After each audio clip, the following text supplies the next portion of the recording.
तो बहुत अकेला करने की कोशिश 22 साल से की थी, मगर यह मत कहो कि जग में कर सकता क्या अकेला।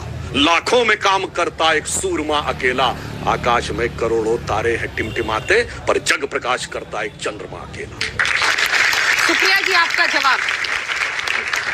मोदी और मोदी के खिलाफ पूरी लड़ाई विपक्ष की, जिसमें वो कह रहे हैं कि वो भारी पड़े उन 2.5 घंटे के प्रधानमंत्री का भाषण लोकसभा और राज्यसभा को मिला लीजिए, और 1.5 मिनट की राहुल गांधी जी की वो बाइट जो उन्होंने सदन के बाहर दी कि the prime minister was shell shocked, उस पर भारी पड़ गई। और मैं तो प्रधानमंत्री से बड़ी प्रेरित हूं। दुष्यंत कुमार जी की बड़ी चर्चा है, दुष्यंत कुमार जी को प्रधानमंत्री ने कोट भी किया। मैं इधर उधर की बात नहीं करूंगी, क्योंकि काफिला तो लुट रहा है और जिसको बचाना है वो लुटा रहा है काफिला, मैं उसकी बात नहीं करूंगी। जिस कविता के प्रधानमंत्री जी ने कुछ पाठ पढ़े लोकसभा में, उसी को आगे पढ़ देती हूं। मैं बेपनाह अंधेरों को सुबह कैसे कहूं, मैं नजारों का अंधा तमाशबीन नहीं। तेरी जुबान है झूठी जमहूरियत की तरह, तू एक जलील सी गाली से बेहतरीन नहीं। ये दुष्यंत कुमार किस दौर में लिखी गई थी, ये भी बताइए। बीच में मत बोलिए, अभी मैं बोल रही हूँ। किस दौर में लिखी गई थी, राष्ट्र के नाम संदेश दे दिया, आप शांत रहिए। किस दौर में लिखी ये गई जो थी? अमृत काल चल रहा है और ये जो एक फिजूल का इंटरनेशनल कॉन्स्पिरेसी का एंगल आ जाता है। 700 किसानों की शहादत हो गई। सतपाल मलिक तो आप ही के गवर्नर थे, हमने तो नहीं अपॉइंट किया था, आप ही ने उनको उस पद पर अपॉइंट करा था।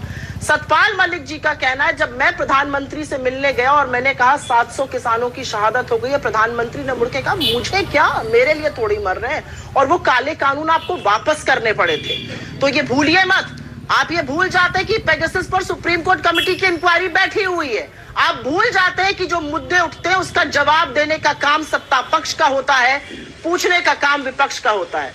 ये क्या बोल रहे हैं, हमें हेडफोन लगाने पड़े, सुनाई नहीं दे रहा था। 2004 में राष्ट्रपति के अभिवादन का उत्तर दे रहे थे तत्कालीन प्रधानमंत्री डॉक्टर मनमोहन सिंह जी। इन लोगों ने ऐसा हो हल्ला और डिसरप्शन किया था कि वो लोकसभा में उनको टेंडर करना पड़ा, वो बोल नहीं पाए थे। जो जिनके घर शीशों के होते हैं वो दूसरों पर पत्थर नहीं फेंकते। आपका जो ट्रैक रिकॉर्ड दोनों हाउसेस में डिसरप्शन का है वो दूसरा है। मैं आपको एक लाइन सुनाना चाहती हूं और इस पर आपकी टिप्पणी चाहूंगी। नजर नहीं है नजारों की बात करते हैं, जमीन पर चांद सितारों की बात करते हैं, वो हाथ जोड़कर बस्ती को लूटते हैं, भरी सभा में सुधारों की बात करते हैं। मुझे तो इसमें कुछ अनपार्लियामेंट्री नहीं नजर आ रहा है। इसमें क्या गलत है? वॉशिंग मशीन कह देने में क्या गलत है? अडानी और मोदी जी के रिलेशनशिप पर सवाल पूछने में कि कैसे उनकी दौलत $8 बिलियन से $140 बिलियन हो गई, जबकि देश और गरीब हो गया, में क्या दिक्कत है?